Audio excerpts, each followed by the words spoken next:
Hello friends, तर इथे होते सकाळचे टाईम आहे. सकाळी जे आहे ते मला स्वयंपाक करायचा होता. थोडा आज जे आहे ते स्वयंपाकाला उशीरच झालेला होता. तर मी डायरेक्ट जे आहे ते भाजी करण्यासाठी घेतलेली होती आणि मला फ्लावरची भाजी म्हणजे फुलगोबीची भाजी करायची होती.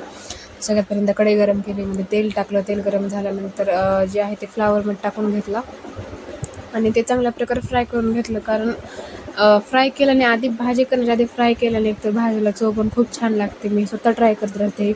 कारण हे छोटे वगैरे टिप्स असतात की भाजी ज्याच्याने मस्त चवदार वगैरे होतात, पण मी फ्राय करून टाकते. कोणी पण तसंच टाकतं, आपल्या मनावर आहे. पण फ्राय केल्याने जे आहे ते माझ्या मते छान लागते भाजी आणखी.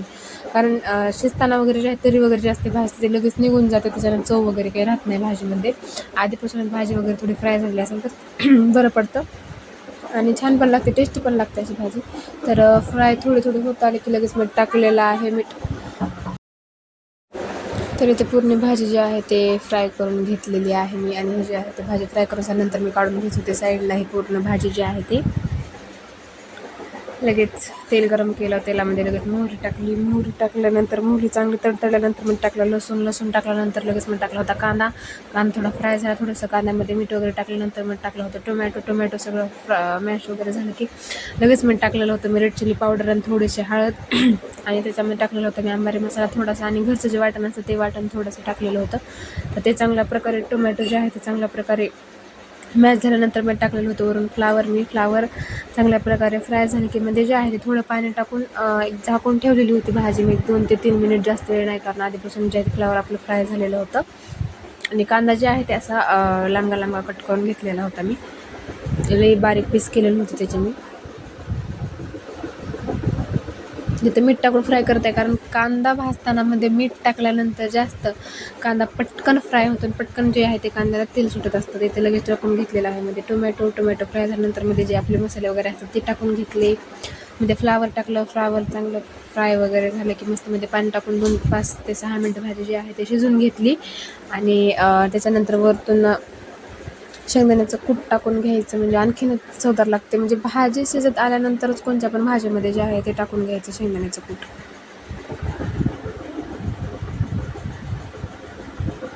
तर ते जे आहे शेंगदाण्याचं कूट टाकून घेतलेलं आहे. साईडला जे आहे ते माझे भाकरी चपाती जे असतात ते पण चलत होतं संगच. आलो आहात आम्ही वरती छतावर, आणि मी आणि नंदिनी आलो आहोत दोघी पण छतावरती. कारण खूप छान आभाळ वगैरे खूप आलेलं आहे. वातावरण खूपच छान झालं होतं, कारण थंड मस्त वारं सुटलेलं होतं. आणि आता खाली जाऊन करायचं आहे मला आणखी स्वयंपाक. तर बघते स्वयंपाकमध्ये काय करते ते बघू आपण. आम्ही आलेलो होतो आता वरती, कारण वातावरण खूप फ्रेश झाले. खूप छान असं वारं सुटलेलं आहे, गार एकदम लागत आहे. त्याच्याने वरी आलेलो होतो आम्ही.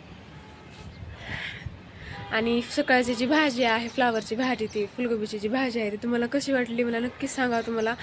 आणि आता बघेन आणखीन काय करायचं आहे ते रेसिपी शेअर करणंच जर काही करत असेल मी तर. आणि जर मम्मीने केला तर ते पण शेअरच करेन मी. आता थोडा वेळ थांबून लगेच खाली जायचं आहे की जास्त वेळ वगैरे थांबणार नाही. पण खूप छान असं वारं सुटलेलं होतं, त्याच्यानं वरती आम्ही आलेलो होतो आता. आणि काय दुसरं काही नाही, फक्त फिरण्यासाठीच, टाईमपास करण्यासाठीच. तर दाखवते तुम्हाला मी जर आता पुढे काही करत असेल तर. तरी ते खाल्यानंतर माझी आत्तू जे आहे ते आलेली होती. त्याच्याने ते आत्तू करत होते चहा अद्रकचा. आणि त्यांनी चहा वगैरे झाल्यानंतर मला करायचा होता संध्याकाळचा आणखीन स्वयंपाक करायचा होता. तर त्याची तयारी मी लागली होती, कारण मला करायचं होतं बेसन आणि जे आहे ते संध्याकाळी भाकरीच करायच्या होत्या मला. तरी ते बेसनचे वगैरे जे मटेरियल असतं ते सगळं जे आहे मी ते गोळा करत होते एकदम. म्हणजे मला सगळं जे आहे ते कट करून घेता येईल. तरी ते कांदा, टोमॅटो किंवा चिलीज म्हणजे मिरच्या वगैरे सगळं ते घेतलेलं होतं. आणि ते चांगलं कट करून घ्यायचं होतं. म्हणजे आधी सगळं कट वगैरे करून घेतलं की लगे बरं पडतं माझ्या मते. ते एकदा सगळं कट करून घ्यायचं. लसूण वगैरे सोलून घेतला पूर्ण.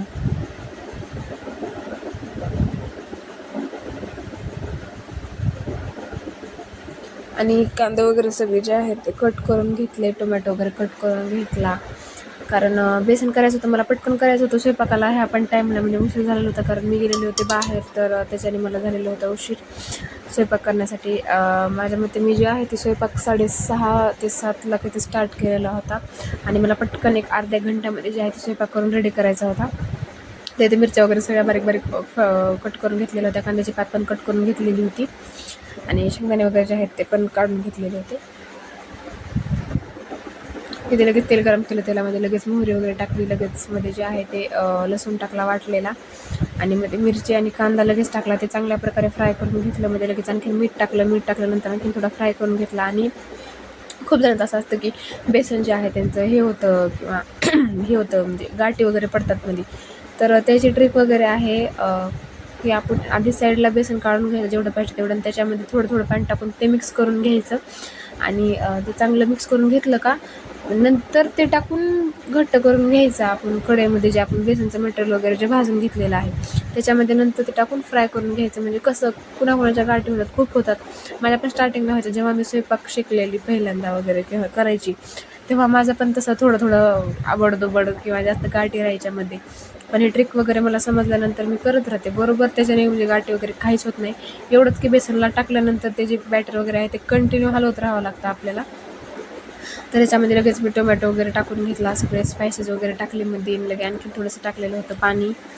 आणि पाणी कारण नंतर टाकावंच लागतं आपल्याला, कारण बेसन जे आहे जास्त प्रमाणामध्ये आहे, ते पाणी थोडंसं काही पुरणार नव्हतं. त्याच्याने पाणी टाकलं, पाणी लवकर आली की लगेच ते जे बेसनचं पूर्ण बॅटर आहे ते टाकून घेतलं. मध्ये थोडं थोडं टाकून चांगल्या प्रकारे मिक्स केलं. बेसन थोड्या वेळ शिजू दिलं. त्याच्यानंतर मध्ये टाकलेली होती मी कांद्याची पात, आणि ते फ्राय करून घेतली. आणि 5 ते 6 मिनिटं बेसन झाकून ठेवलं, म्हणजे कसं चांगल्या प्रकारे असं फ्राय होऊन जाईल बेसन. तर ते बेसन जे आहे ते पूर्ण माझं झालेलं होतं. आणि ते टाकत होते आता मी भाकऱ्या, कारण पटकन करायच्या होत्या मला, 2 ते 3च करायच्या होत्या, जास्त ते करायच्या नव्हत्या. तरी ते पटकन करून घेत होते. आणि भाकरीचे जे पीठ असतं त्याला जेवढं मळताल ना, म्हणजे जेवढं हे करून घेताल ना, ते म्हणून घेताल ना, तेवढं सॉफ्ट भाकरी आणि तेवढंच छान अशा भाकरी जे आहे ते फुगत राहतात. तरी गॅसवर टाकली होती, शेवटची माझी जी आहे ते भाकर जळत होती.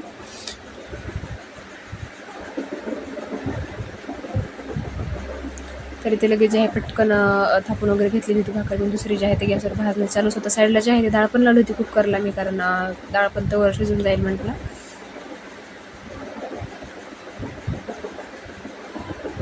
आणि संध्याकाळी स्वयंपाक तर आपण करतो, पण स्वयंपाक केल्यानंतर किचनची जी हालत होते ना, ते आवरायला खूप वेळ लागतो, कारण एवढा पसारा होतो किचनमध्ये, खूपच पसारा होत राहतो. तरी ते भाकर वगैरे झाली होती, मग लगेच पाणी वगैरे फिरून घेतलं भाकरीवरती. आणि थोडीशी खालतून भाजली की जास्त वगैरे नाही वरचं पाणी सुकू द्यायचं, कारण वरचं पाणी जास्त सुकलं तर नंतर अशा चिरा वगैरे मग जातात भाकरीमध्ये. थोडं सुकलं की लगेच भाकरची आहे ते पलटून घ्यायची. तर आता जस्टच सगळं जे आहे ते स्वयंपाक झालेला आहे माझा, आणि भाकरी वगैरे झाल्या, बेसन वगैरे सगळं झालं, करून ठेवून दिलेलं आहे झाकून. आणि आजचा जो व्हिडिओ आहे ते कसा वाटला तुम्हाला मला नक्कीच सांगा. माझ्या चॅनलला लाईक, शेअर, सबस्क्राईब नक्कीच करा. आणि आजचा व्हिडिओ जे आहे ते मी इथंच एंड करते. चला बाय, भेटूयात अशाच पुढच्या छानशा ब्लॉगमध्ये.